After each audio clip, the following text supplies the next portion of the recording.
El tema del día de hoy lleva por título Factores asociados a la no adherencia en personas que viven con VIH residentes de 3 estados de la República. Y está a cargo de nuestra ponente invitada del día de hoy, la licenciada Itzel Miranda Quesada. Antes de iniciar a darle la palabra a nuestra invitada del día de hoy, quiero recordarle a todos nuestros asistentes la dinámica con la que siempre llevamos a cabo esta serie de conferencias, que consiste en que la licenciada Itzel va a exponer su tema y al finalizar vamos a dar un espacio para preguntas y respuestas. Estas preguntas ustedes van a poder hacerlo únicamente a través del chat, que va a ser nuestro único canal de comunicación, y yo con mucho gusto se las haré llegar al final a la licenciada Itzel. Adicionalmente, le solicitamos a todos y todas que por favor mantengan sus cámaras y micrófonos apagados durante toda la sesión. Y bueno, una vez que han quedado claras las indicaciones, me voy a permitir presentar a nuestra invitada del día de hoy. Nuestra ponente del día de hoy es la licenciada Itzel Patricia Miranda Quesada. Ella es licenciada en Nutrición Humana por la Universidad Autónoma Metropolitana, Unidad Xochimilco. También es estudiante de la licenciatura en Psicología en la Facultad de Psicología de la Universidad Nacional Autónoma de México. Y actualmente es profesora del Departamento de Atención a la Salud en la UAM Xochimilco. Ha publicado un capítulo de libro y un artículo científico en la línea de investigación de adherencia al tratamiento antirretroviral en personas que viven con VIH.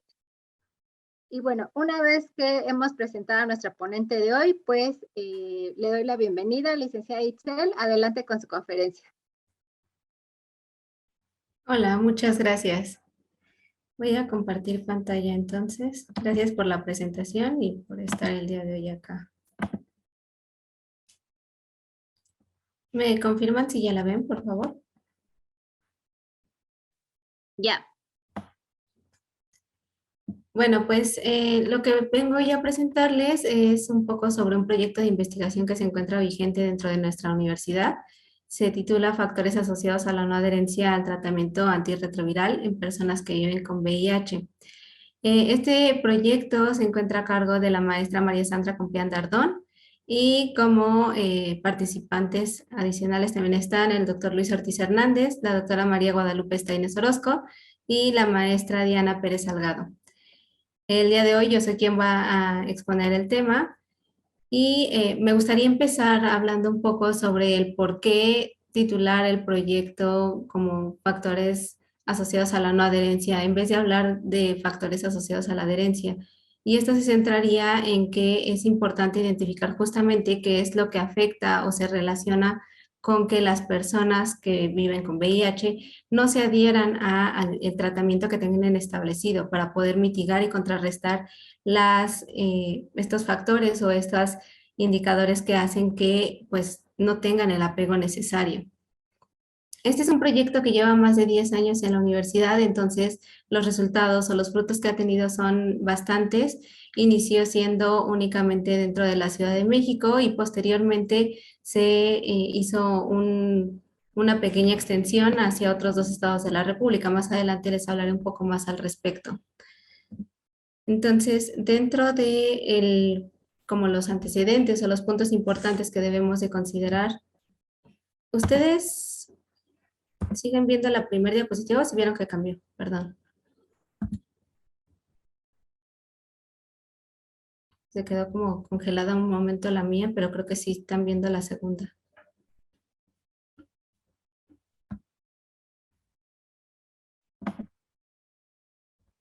Hola, hola, ¿me escuchan? Sí. Ok, gracias.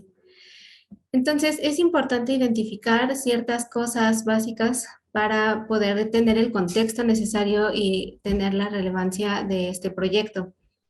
Por un lado, el ONUCIDA, que es la instancia encargada a nivel mundial de vigilar todo lo que sucede con esta enfermedad y con el virus en general, estableció como meta para el año 2020 la reducción de las nuevas infecciones a menos de 500,000 al año.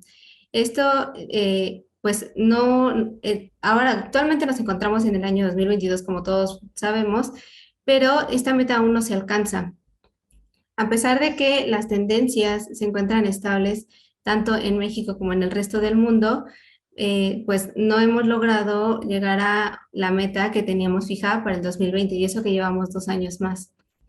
También no podemos cantar victoria aunque tengamos una tendencia estable de prevalencia debido a que pues nuestro país es el segundo país en América Latina con el mayor número de nuevas infecciones. Únicamente Brasil se encuentra en el primer lugar y nosotros nos encontraremos en el segundo lugar. Es algo preocupante que estemos compitiendo por lugares en el ranking sobre cosas negativas, sobre todo porque atentan a la salud de nuestras personas. En México, la institución que se encarga de vigilar justamente el comportamiento de la enfermedad a nivel poblacional es el CENSIDA y ellos reportan datos tanto de morbilidad como de mortalidad. En general podemos decir que los datos gubernamentales que existen están en torno justamente a esto.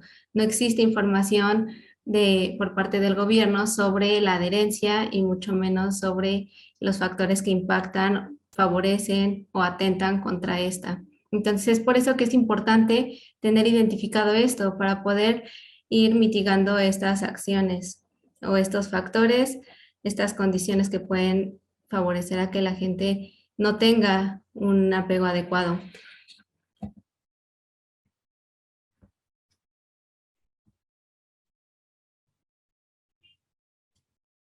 Algo importante también a mencionar es el que existen ciertas poblaciones clave.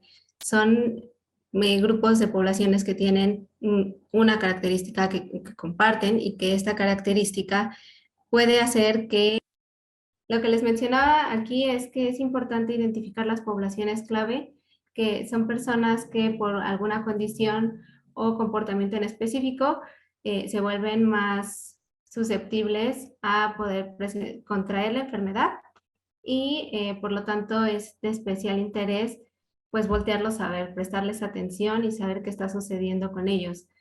Una de estas poblaciones claves son los trabajadores sexuales. En este caso, pues sabemos que puede existir el riesgo de contraer el virus del VIH si existe contacto sexual y también si hay en algún momento contacto de fluido con fluido, perdón, de genitales directamente por los fluidos puede pasar también el virus, ¿no?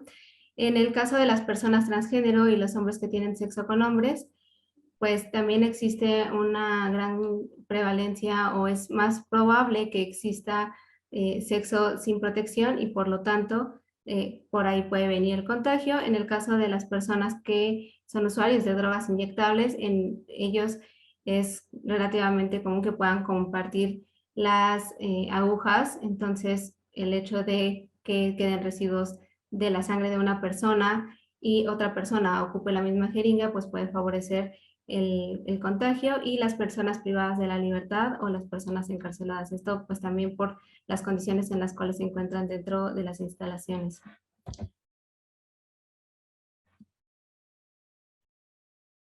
Los cambios de las diapositivas están muy lentos, una disculpa por eso. Entonces, hablando ya de la adherencia en sí, es importante saber qué nos dice una institución grande como lo es la OMS y nos marca que la adherencia es el grado en el cual el comportamiento del paciente, incluyendo tanto la toma de medicamentos como la introducción de cambios en el estilo de vida, responde a las indicaciones y recomendaciones que los profesionales de la salud le dan. En esto es importante identificar que es imperativo que la persona, el paciente que está siendo tratada, tenga toda la información necesaria para poder elegir cuál es el tratamiento que quiere tomar, cuáles son sus alternativas, cuál es la mejor opción y siempre tenerlo identificado como persona, no simplemente como una cama más o un número más. Y dentro de la parte de la toma de medicamentos, sabemos que siempre es importante que para las enfermedades crónicas se tenga un tratamiento adecuado, un tratamiento a largo plazo y esto va a poder favorecer que el tratamiento actúe de la manera que esperamos que actúe. En ocasiones podríamos ver que, por ejemplo, no sé, algún medicamento en ensayos clínicos súper bien controlados existan un comportamiento que consideraríamos óptimo, y a la hora de llevarlo a la práctica en la vida cotidiana de las personas podrían no tener el mismo efecto, y es justamente por esto, ¿no? El cómo se toma y cómo se debería de tomar el medicamento. En el caso del VIH es también sumamente importante tener el tratamiento de manera adecuada, tomar los medicamentos antirretrovirales de acuerdo al esquema establecido.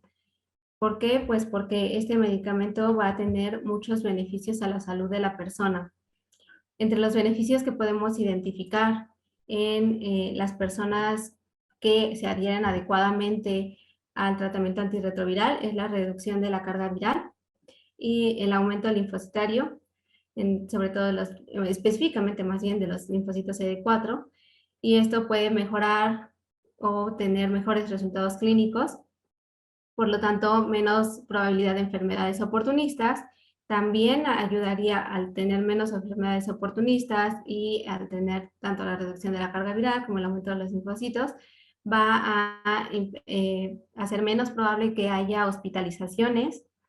Todo lo anterior también va a mejorar la calidad de vida de la persona y va finalmente también a generar una mejor sobrevida.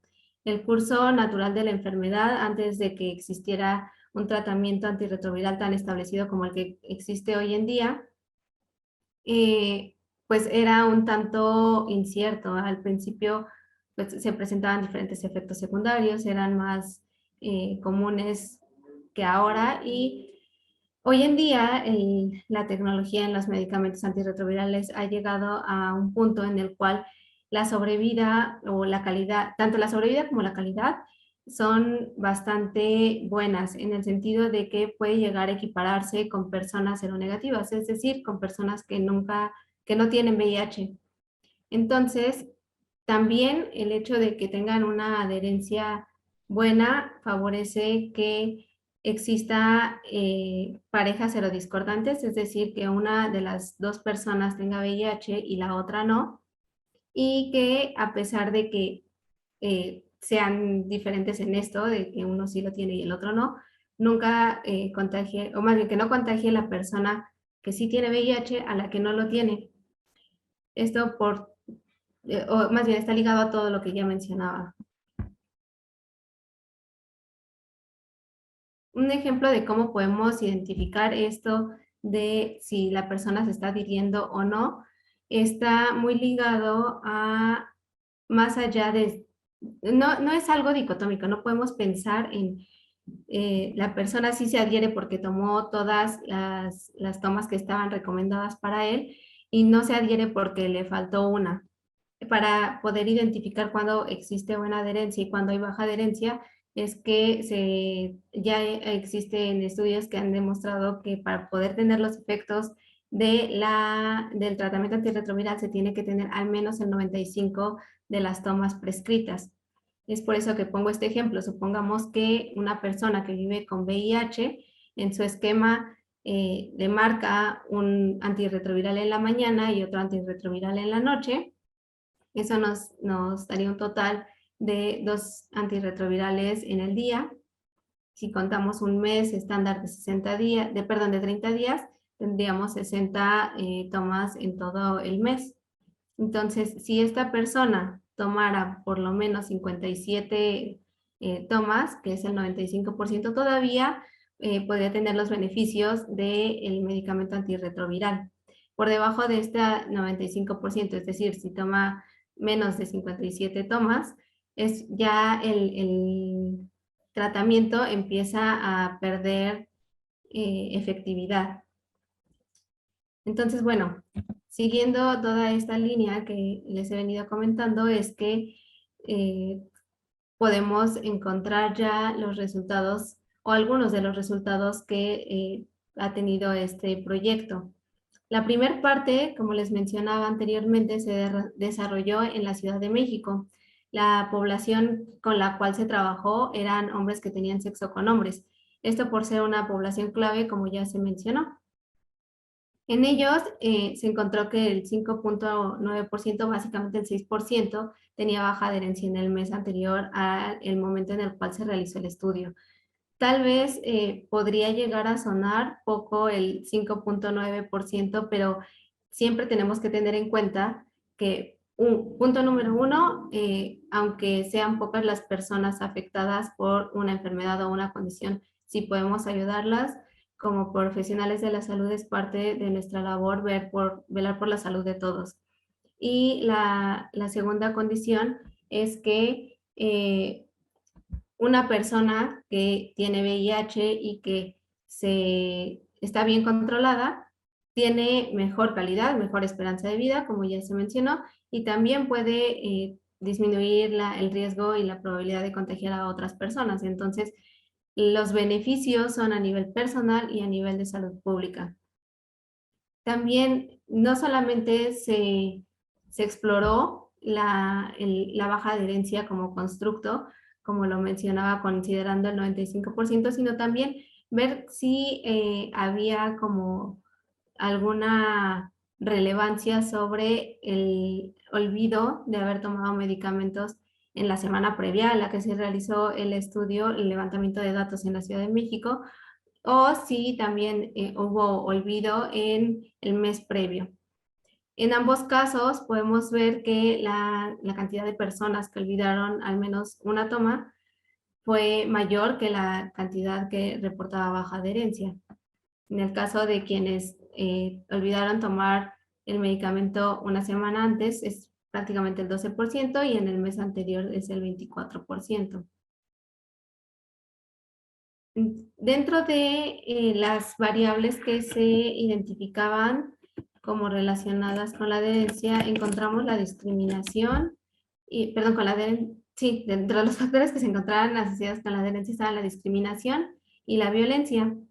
En el caso de ambas, es importante identificar también que la frecuencia o qué tan seguido, por mencionarlo de alguna otra manera, se presenta tanto la discriminación como la violencia también afectan. No solo es el hecho de sufrir o padecer violencia y discriminación, sino que la frecuencia implica también un factor importante.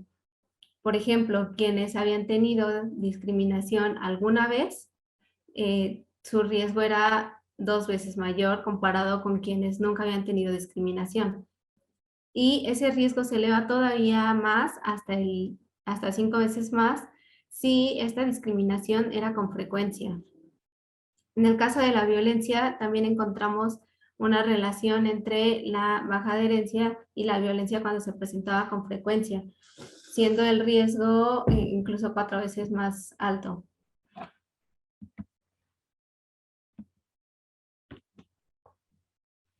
Hay otros factores que se exploran que se denominan estructurales, engloban la posición socioeconómica, el género, el estigma por VIH, la homofobia.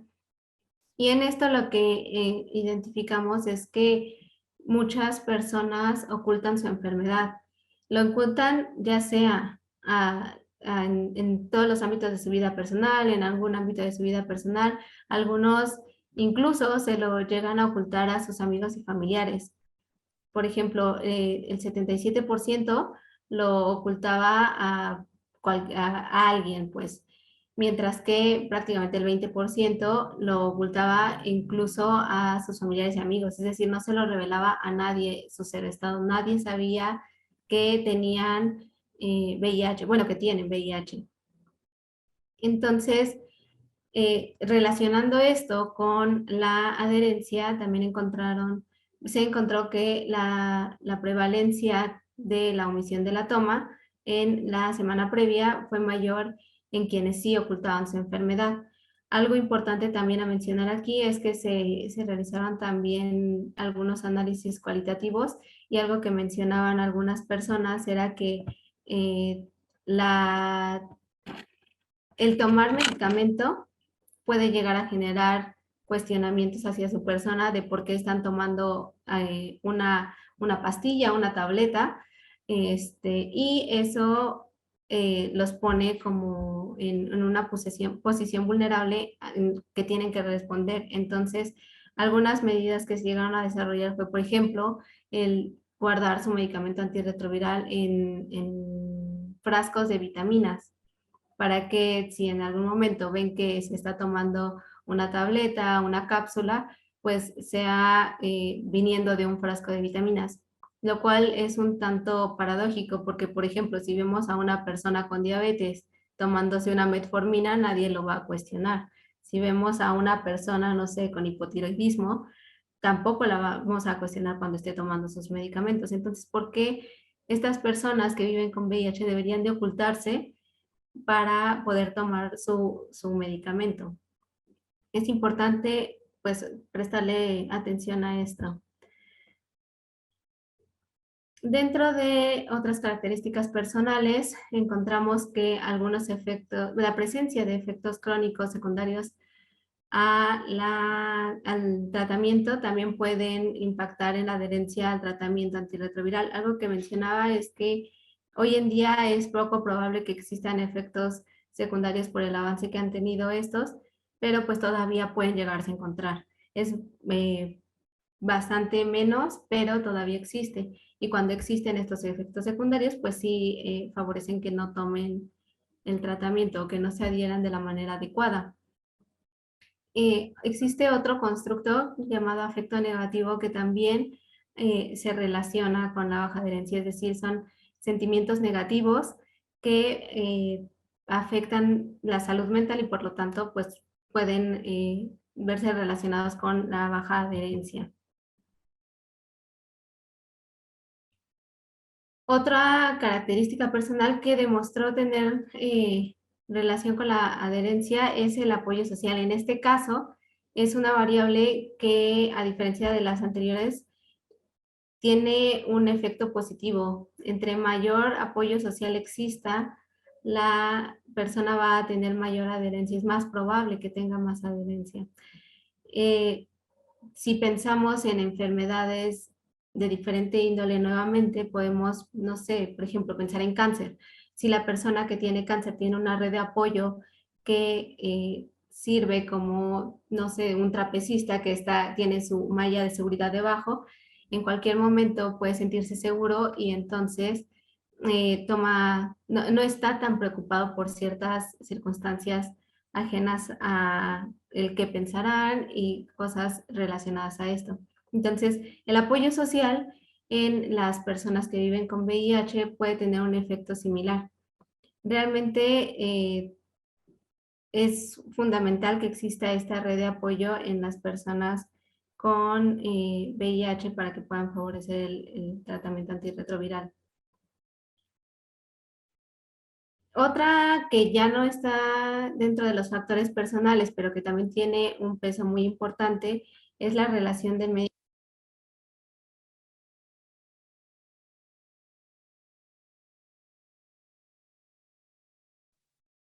Itzel, otra vez se fue tu audio.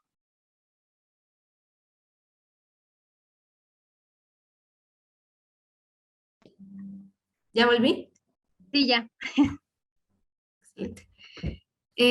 La relación del médico con el paciente también es un factor importante. En este caso, lo que engloba la relación del médico-paciente es, por un lado, que le explique sobre la enfermedad, que le explique sobre el tratamiento, que cualquier duda que pueda tener tanto de la enfermedad como del tratamiento se le pueda aclarar, que pueda el paciente hablar sobre su estado de salud, cómo se siente, que pueda también tener claros cuáles son los efectos secundarios, cuál es el tratamiento a seguir, cuáles son las alternativas de tratamientos y que toda la información sea clara. No debe de quedarle tampoco dudas en ningún momento durante la consulta al paciente. Todo esto en conjunto también favorece que exista una adherencia adecuada.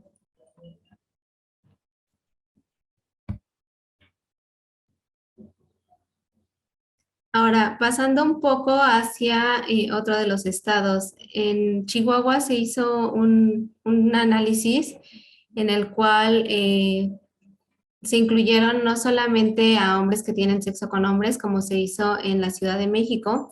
En el caso de Chihuahua también se incluyeron personas transgénero y mujeres. Podemos identificar que dos de los grupos que les acabo de mencionar pertenecen a minoría, perdón, a poblaciones clave, que son los hombres que tienen sexo con hombres y las personas transgénero. En el caso de las mujeres, en este estudio, bueno, en este análisis se incluyeron, a pesar de no ser un grupo de la población de interés, porque también es importante visualizar qué está sucediendo con ellas. En este caso, se identificó que la baja adherencia era del 19.4%. Podría compararse con la prevalencia encontrada en la Ciudad de México y vemos que pues es realmente más elevada. De 19 que encontramos en Chihuahua a 5.9 que encontramos en la Ciudad de México, realmente hay una gran diferencia. El por qué existe esta diferencia no tenemos certeza, pero podríamos especular sobre la cultura, la diferente forma de pensar y sí, de visualizar lo que tener VIH implica. En algunos estados de la República diferentes a la Ciudad de México, todavía tiene bastante peso el estigma que tiene tanto no tener una orientación sexual heteronormativa y también pues el pensar que tiene una persona VIH en algunas ocasiones puede llegar a pensar que es una persona homosexual y entonces puede llegar también a impactar eso en el hecho de que se adhiera. Estoy pensando únicamente en estos datos, ¿no? De baja adherencia y comparar lo que sucedía en la Ciudad de México contra lo que sucede en Chihuahua. Para poder tener más claridad sobre lo que realmente sucede es que se realiza el análisis de los diferentes factores para que no se quede en especulaciones y en yo creo que podría ser X o Y.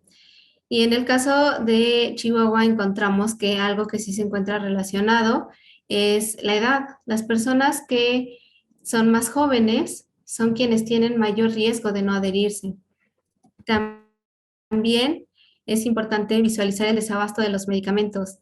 En este caso, se identificó que una tercera parte de la población encuestada tuvo desabasto de medicamentos al menos una vez.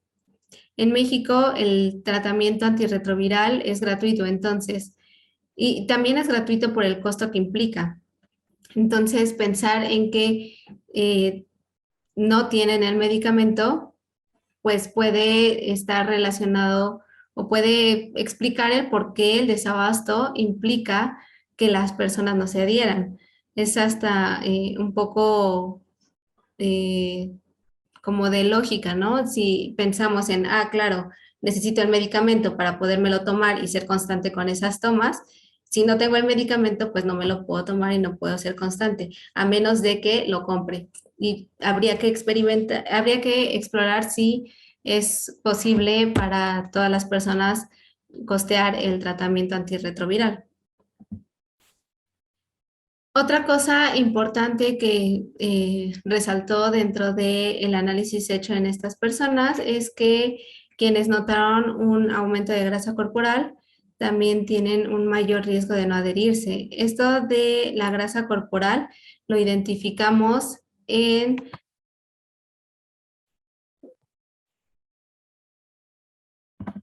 algo que les mencionaba es que finalmente se hizo un análisis explorando qué sucedía en conjunto de las ciudades, de los estados de Chihuahua y de Campeche.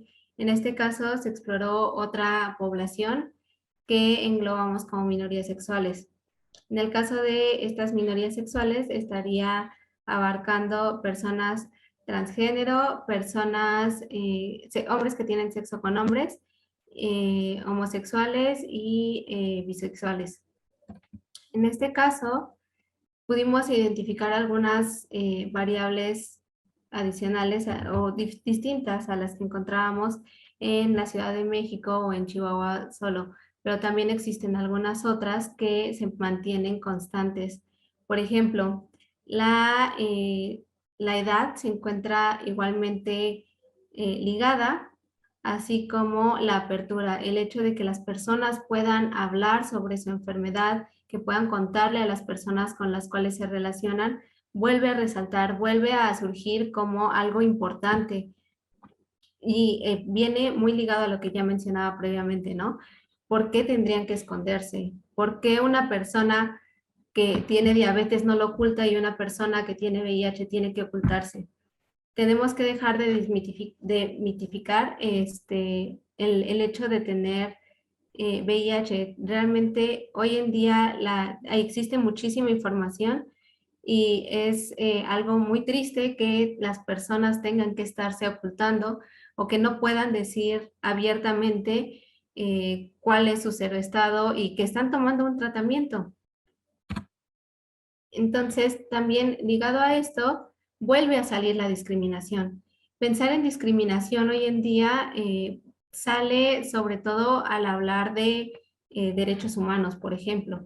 También al hablar de la violencia podemos pensar en derechos humanos.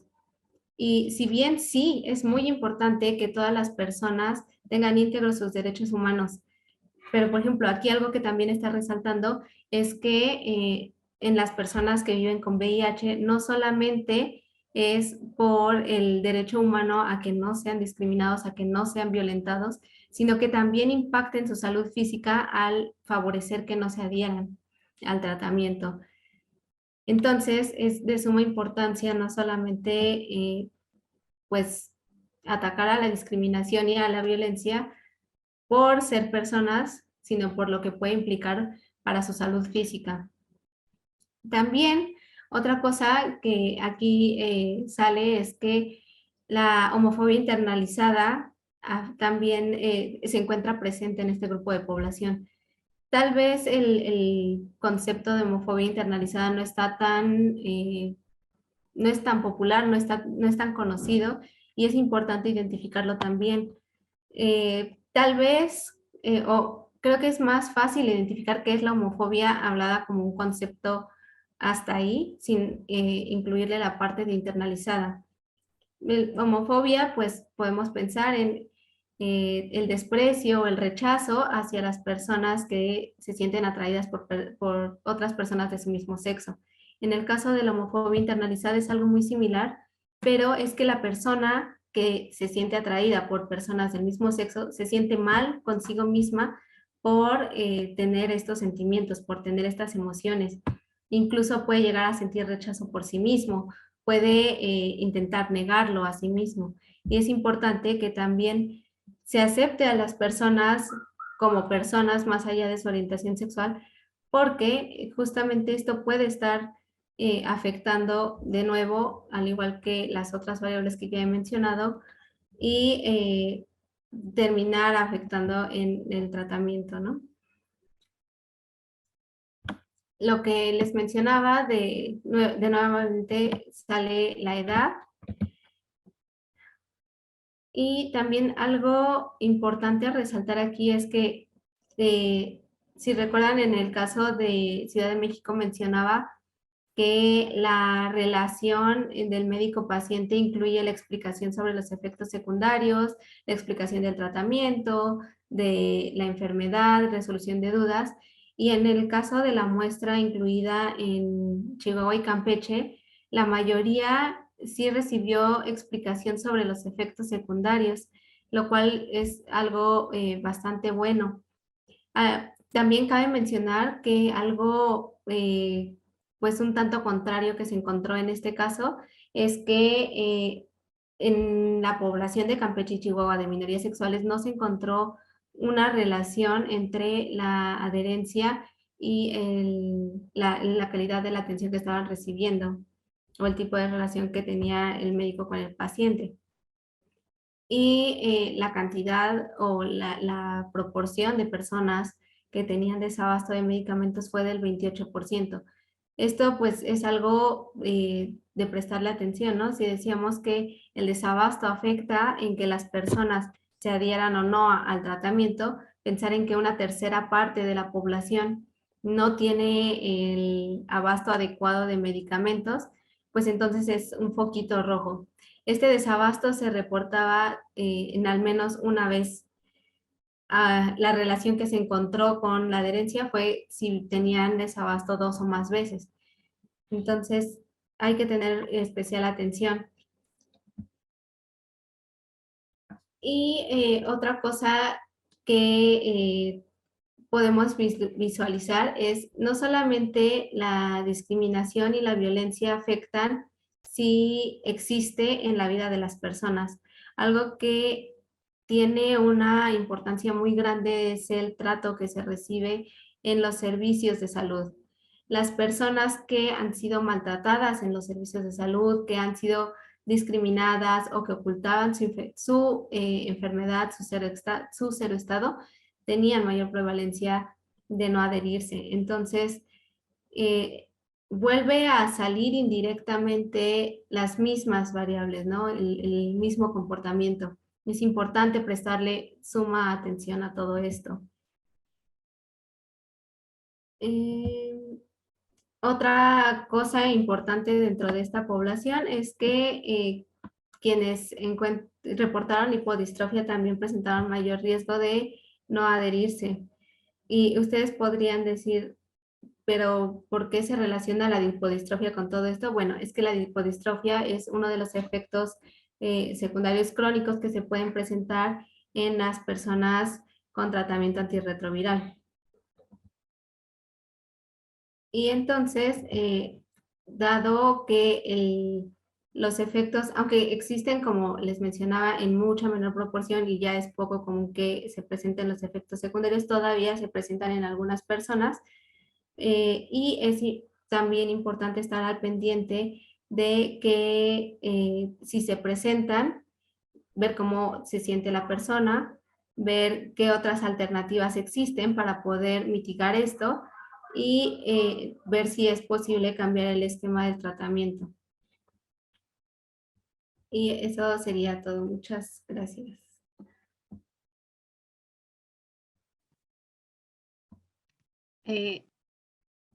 Muchas gracias, Itzel, por la conferencia. Y bueno, tenemos aquí algunos comentarios en nuestro chat. Igual si de los presentes todavía hay alguien que quiera hacer comentarios, preguntas, felicitaciones, etcétera, pues todavía lo puede hacer.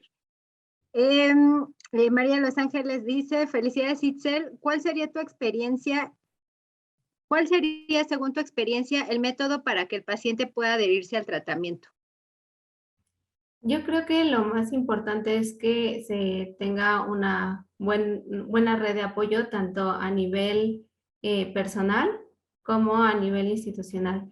Que los prestadores de los servicios de atención que están a cargo de ese paciente, que están a cargo de darle toda la información, de llevar todo su tratamiento, pues uno, tomen en cuenta sus opiniones, que lo escuchen, que la persona se siente escuchada y que jamás deje de sentirse como una persona más, que no tenga el peso extra de ya sea violencia, discriminación, de estigma, ni por orientación sexual, ni por el ser seropositivos. Gracias.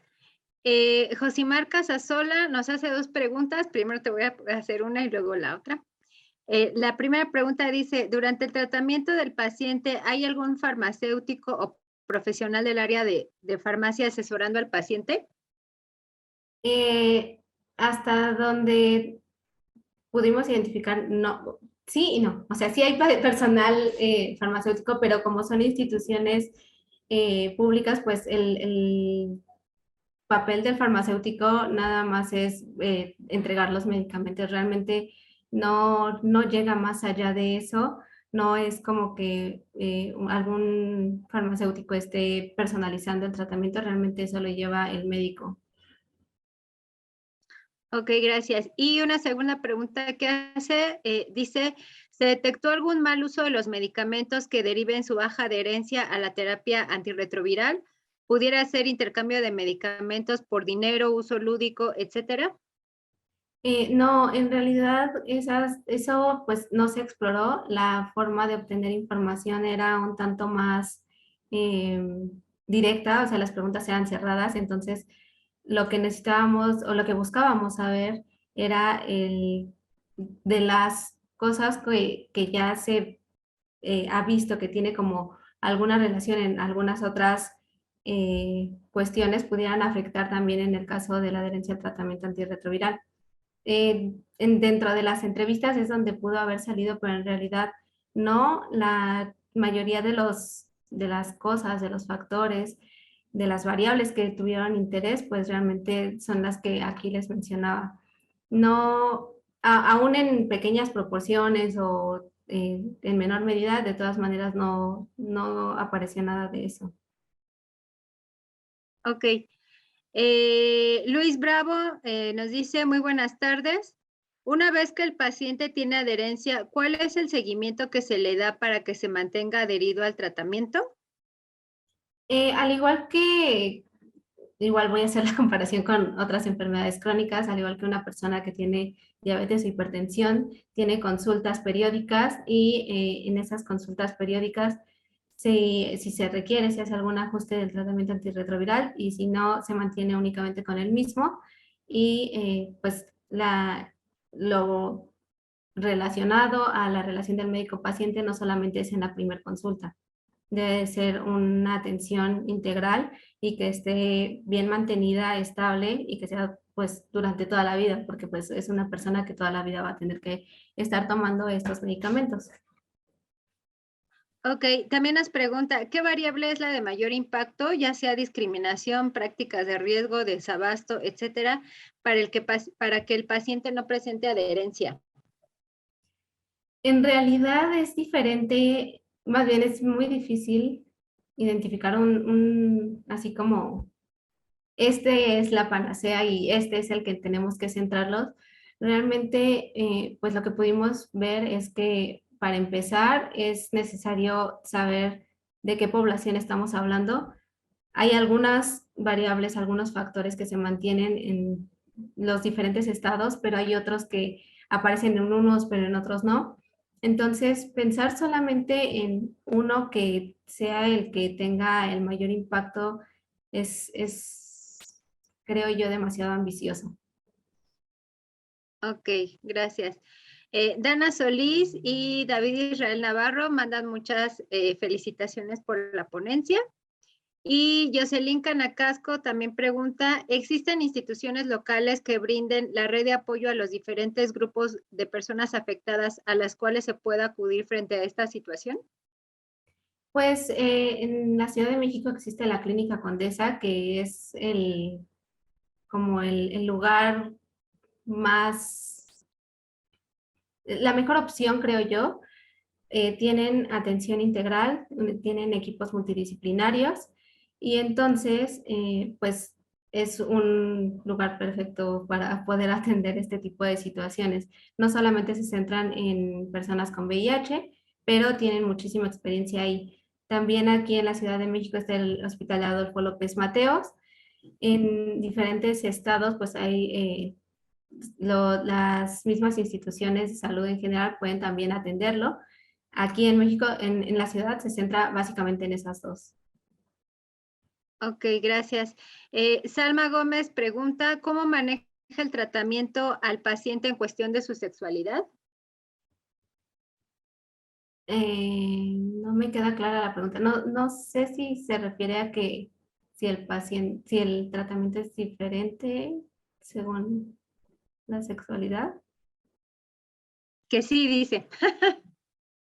No, en realidad, pues el tratamiento cambia según lo que necesita la persona como persona, no es que digamos, por ser homosexual necesita un tratamiento, por ser bisexual necesita otro, por ser heterosexual necesita otro. Realmente, pues el que determina el tratamiento es el cómo le sienta al paciente la terapia que se le da. Hay diferentes antirretrovirales que pueden utilizarse y se va a ir cambiando el esquema en función de las necesidades fisiológicas de la persona, no de su orientación sexual, pues. Ok, gracias. Zaira Gómez Herrera también dice felicitaciones por parte del grupo BB59 a la profesora Itzel. Ok, bueno, pues si ya no hay más preguntas, bueno, Josimar Casasolas nos dice, gracias por la respuesta. ¿En dónde podemos encontrar su investigación? Bueno, pues es que como pues son más de 10 años de investigación, lo que se ha ido haciendo es presentar diferentes artículos conforme se iba terminando algún análisis estadístico, se iban presentando los resultados para que pudiera justamente difundirse la información. Lo único que hice aquí fue conjuntar el trabajo de este gran equipo durante estos años y entonces pues son diferentes artículos los que se han escrito en función de esto. Si gustan, puedo dejarles mi correo en el chat y si me los piden por correo, se los hago llegar. Gracias. Aquí tenemos otra pregunta que nos dice, ¿qué tiene que ver la homofobia interna con la baja adherencia a la TAR? No entendí eso, porque yo creo que no por el hecho de la orientación sexual significa que quienes tienen... ¿Qué dice? Porque yo creo que no por el hecho de la orientación sexual significa que tienes VIH. No.